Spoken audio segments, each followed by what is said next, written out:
Bosses can significantly impact our gaming experience, particularly in the realm of JRPGs, where they are notoriously difficult, making us question whether to keep playing. Yet, their challenge often motivates us to try again, even if it requires several attempts to finally defeat them. The difficulty of the toughest bosses is not solely determined by their role in the story. In a lot of cases, the most challenging bosses appear at the beginning or midway through the game, or they may be entirely optional encounters. Given the integral part bosses play in narratives, be aware that there will be spoilers for the games mentioned hereafter. Nyx Avatar, Persona 3 FES.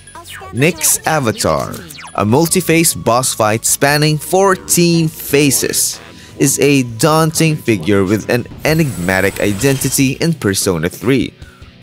The duration of this battle is just one aspect that makes it a formidable JRPG boss fight.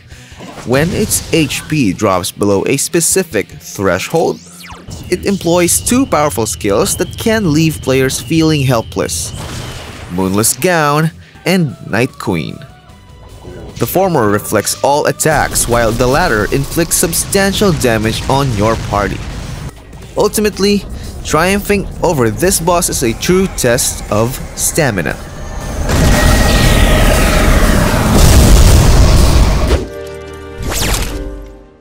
Yozora, Kingdom Hearts 3.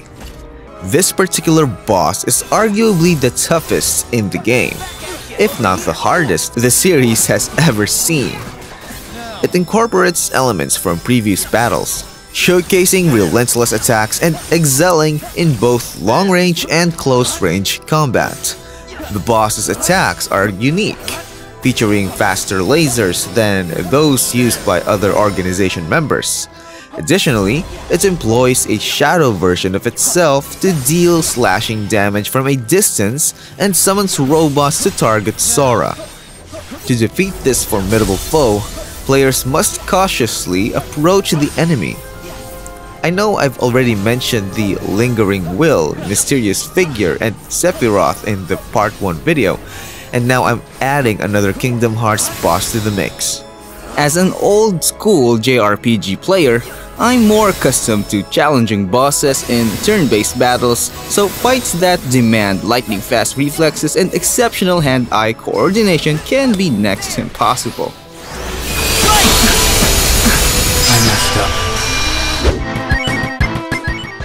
Terapin of Captain Locke's Breath of Fire 2. Breath of Fire 2 is notorious for its challenging battles, and the Terapin boss elevates this even further. Despite having unremarkable stats, the boss's difficulty stems from trapping players within the Drywall dungeon upon entry. If a player is underleveled or inadequately prepared, overcoming this challenge can be extremely taxing. Limited enemy encounters in the dungeon prevent level grinding, and to obtain the good ending for the story arc, players must defeat all enemies within that dungeon.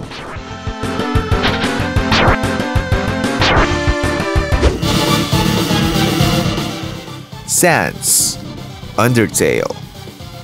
Although not developed in Japan, many consider this indie game to embody the JRPG style due to its design, themes, battle system, and overall ambience, particularly the Earthbound or Mother series. Sans, one of Undertale's most interesting characters, poses a significant obstacle for players pursuing the genocide route to its conclusion, as he prevents them from accessing the final segments of the game. To progress through the genocide route, players must face Sans in a punishing boss battle, requiring exceptional precision and quick reflexes to defeat this formidable opponent. His amiable disposition adds insult to injury, making each attempt feel increasingly taunting.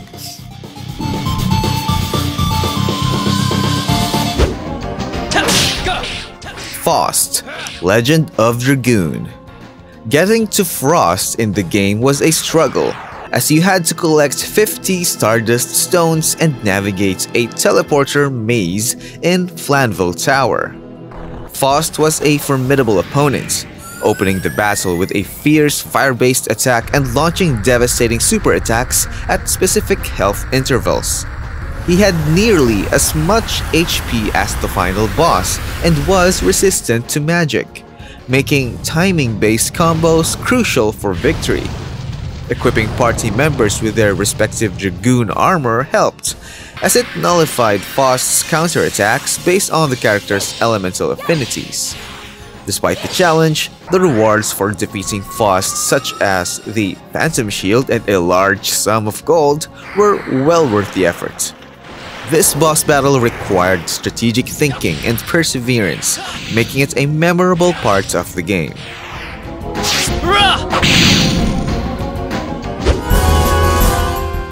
Ozma, Final Fantasy IX. Ozma, an optional super boss in Final Fantasy IX, can be found in the Chocobo's Air Garden and is considered the hardest battle in the game. He wields devastating attacks such as Meteor and Curse.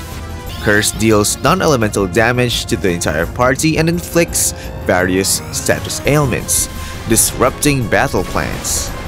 Meteor randomly damages all party members, potentially causing a game over if it deals 9,999 to everyone. Ozma presents a unique challenge due to its distinct battle script.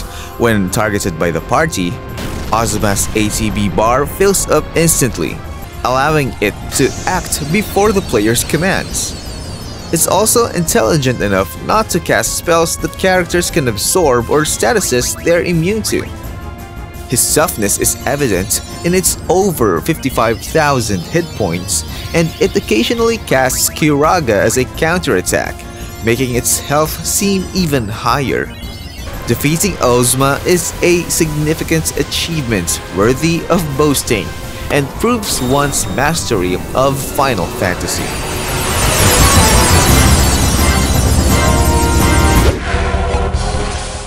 Dullahan, Golden Sun: The Lost Age. In folklore, the Dullahan is a headless horseman who terrorizes rural areas. In Golden Sun, Dullahan is a headless animated suit of armor whose sole purpose is to challenge the party in the game's most intense boss fight. There is no backstory here. Simply enter the Animus Inner Sanctum and find yourself face to face with this living armor. The battle is fierce, with Dullahan wielding a sword forged from purple lightning and even joining forces with Charon, the River Styx ferryman. Overcome this formidable armor and you'll gain the power to summon Iris, the mightiest Mars deity in the game.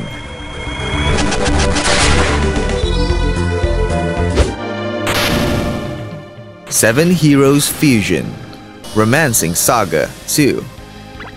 Throughout the game, players face these heroes enduring the challenges of trying to defeat them using their best strategies. However, it is only at the very end that these bosses merge into a single, monstrous entity.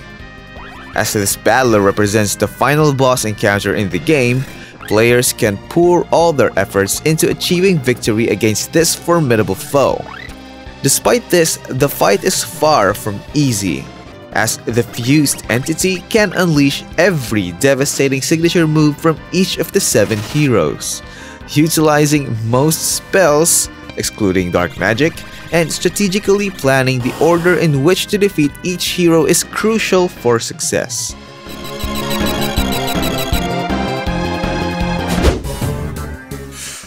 Kunino-Sagiri, Persona 4. Formed from Taro Namatame, after being engulfed by a horde of shadows, Kunino-Sagiri presents a surreal and lethal boss encounter, particularly for unprepared players. The fight begins with enough difficulty as the boss consistently removes all buffs from the party, and the challenge only intensifies as the battle progresses. Midway through the confrontation, Kunino-Sagiri starts to mind control the player's party members, initially one at a time, and later causing all three to attack the protagonist simultaneously. If the player manages to endure this phase, the boss proceeds to spam Unerring Justice, inflicting substantial almighty damage on all characters until finally defeated.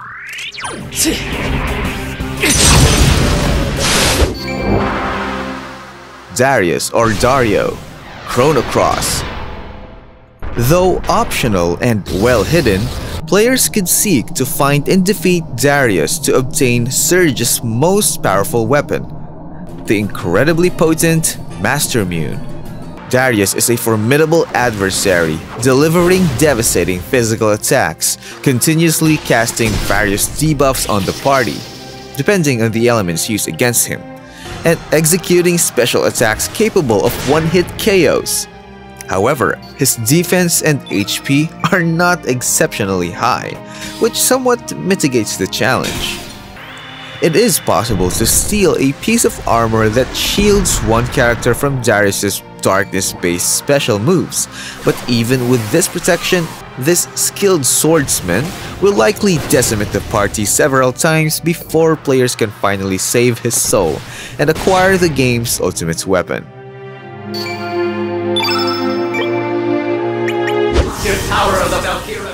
Maximilian, Valkyria Chronicles. The final confrontation in Valkyria Chronicles is incredibly frustrating, as defeating Maximilian on the first attempt proves challenging due to uncertainty about what to expect. Players often rely on their usual squad and tactics, but this approach tends to result in being defeated by Maximilian. Maximilian is capable of not only one-hit kills on soldiers, but also damaging characters behind them with his beam weapon. He is extremely dangerous and difficult to damage. At the beginning of the battle, several energy towers protect Maximilian, requiring players to disable them first before causing him any harm. The energy towers reactivate and must be continuously taken down, while Maximilian also heals. A specific strategy and soldier composition are required for success in this unique and challenging battle.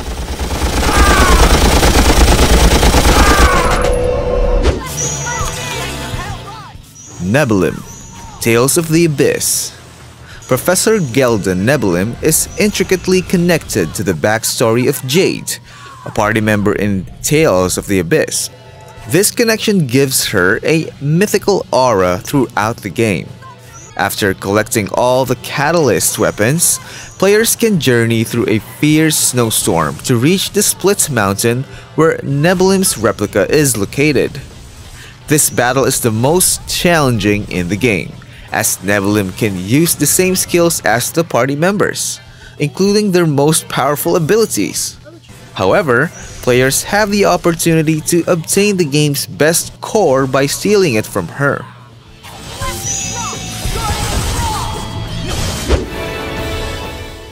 Penance, Final Fantasy X. Penance, hardest boss in Final Fantasy X, is renowned for being one of the most challenging adversaries to conquer in JRPGs.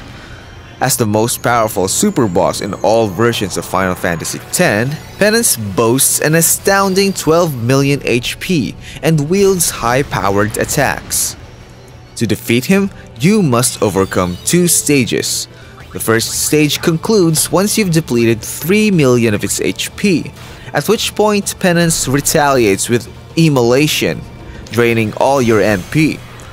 With its massive health pool, Penance is undoubtedly an intimidating foe. However, if you're willing to face it, thorough preparation and targeting its limbs are key strategies for success. While I still consider Yozma as the hardest Final Fantasy super boss, that is mainly due to the massive amount of time I spent preparing and depleting its HP, which left me exhausted by the end. However, without taking the length factor into account, I consider Penance the hardest. You won't be able to fulfill your Dhoulmagus, Dragon Quest VIII, Journey of the Cursed King. Dhoulmagus is often regarded as one of the most iconic characters from Dragon Quest VIII Journey of the Cursed King, and perhaps even the entire Dragon Quest series, due to his challenging nature. Despite being a mid-boss, he compensates with his difficulty level. He deals significant damage and introduces players to mechanics that will become standard for subsequent battles. Not only does he take multiple turns per round, but he also removes all active buffs if the player spends too much time setting them up. Fortunately, there is a checkpoint when players reach Dhoulmagus' second form to provide some relief.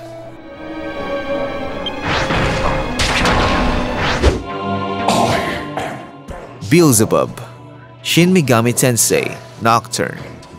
Beelzebub is located in the Labyrinth of Amala, one of the most challenging bonus dungeons in gaming history. He resides at the end of the 4th level and presents a greater challenge than the average SMT boss. To reach him, players must traverse a cursed hallway that drains the party's health with each step and still contains random encounters. Fortunately, the game provides a warning to heal up before entering this boss fight. Immunity to death is essential, as Beelzebub's signature attack, Death Flies, instantly kills anyone without immunity.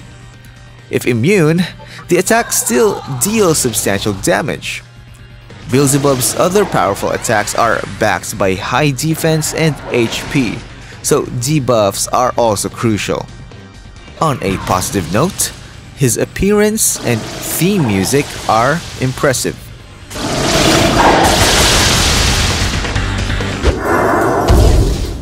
Freya, Star Ocean, Till the End of Time. Freya falls into the adorable character that can devastate you category. The battle with her occurs at the end of the challenging Ursa Cave Temple, an optional dungeon that's tough to complete by itself. Confronting Freya means dealing with the highest attack stats of any boss in the game, which can decimate even high-level players. With her hard-to-escape attacks, this fight demands both resilience and tactical thinking.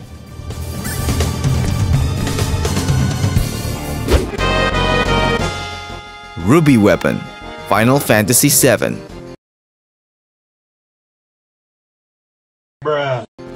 The weapons in Final Fantasy VII are renowned for their strength and challenge, but Ruby Weapon adds a touch of irritation to the mix. Although its stats are somewhat lower than the notorious Emerald Weapon I've mentioned in the Part 1 video, the prerequisites to engage it in battle are more complex. To confront Ruby Weapon, players must first track down the ultimate weapon and knock it out of the sky, a difficult task in itself. Additionally, the chance to face Ruby Weapon is restricted to random encounters and can only be fought while riding a chocobo or aboard the Highwind. We've survived yet another round of the most punishing JRPG bosses in Part 2. Who knew that getting repeatedly pummeled by these relentless adversaries could be so... fun? But hey, that's the beauty of JRPGs, right? They push our limits and keep us coming back for more. If you enjoyed this thrilling trip through JRPG boss territory, don't forget to check out Part 1 of our hardest JRPG bosses series for even more controller-clenching action. And if you're craving a blast from the past, take a look at our video on the hardest PS1 games ever.